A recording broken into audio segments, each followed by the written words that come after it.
দেশ ও দেশের মানুষের প্রতি কৃতজ্ঞতা জানিয়ে সাবেক প্রধানমন্ত্রী বেগম খালেদা জিয়া তিনি বলেছেন, আপনারা নৈরাজ্য সৃষ্টি করবেন না ও নিঃসন্ত্রাস উৎপাত করবেন না, আপনার শান্ত থাকুন।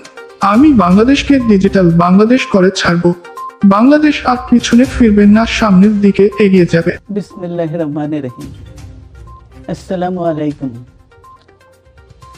দীর্ঘদিন অসুস্থ থাকার পর আপনাদের সামনে কথা বলতে পারার জন্য আল্লাহর কাছে শুকরিয়া আদায় করছি।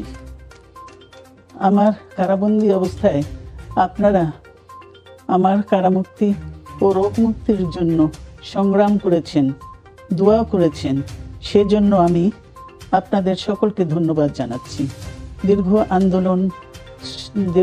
আন্দোলন সংগ্রাম ও ত্যাগের মধ্য দিয়ে আমরা ফ্যাসিবাদী অবৈধ সরকারের কাছ থেকে মুক্তি পেয়েছি।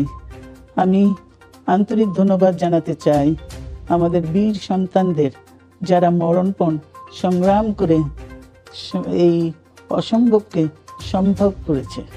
শত শত শহীদদের জানাই শ্রদ্ধা। এ বিজয় আমাদের নতুন সম্ভাবনা নিয়ে এসেছে। দীর্ঘদিনের নজিরবিহীন দুর্নীতি, গণতন্ত্রের ধ্বংসের স্তূপের মধ্য থেকে আমাদের নির্মাণ করতে হবে এক সমৃদ্ধ বাংলাদেশ। ছাত্র তরুণরাই আমাদের ভবিষ্যৎ।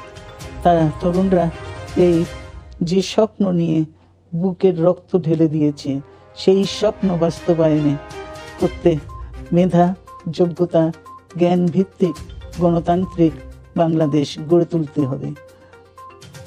শোষণহীন সমৃদ্ধ বাংলাদেশ, সকল ধর্মের গোত্রের অধিকার নিশ্চিত করতে হবে। শান্তি, প্রগতি আর সাম্যের ভিত্তিতে আধুনিক বাংলাদেশ নির্মাণে আসুন আমরা তরুণদের হাত শক্তিশালী করি। ধ্বংস নয়, প্রতিশোধ নয়, প্রতিহিংসা নয়, ভালোবাসা, শান্তি ও জ্ঞান ভিত্তিক সমাজ গড়ে তুলি।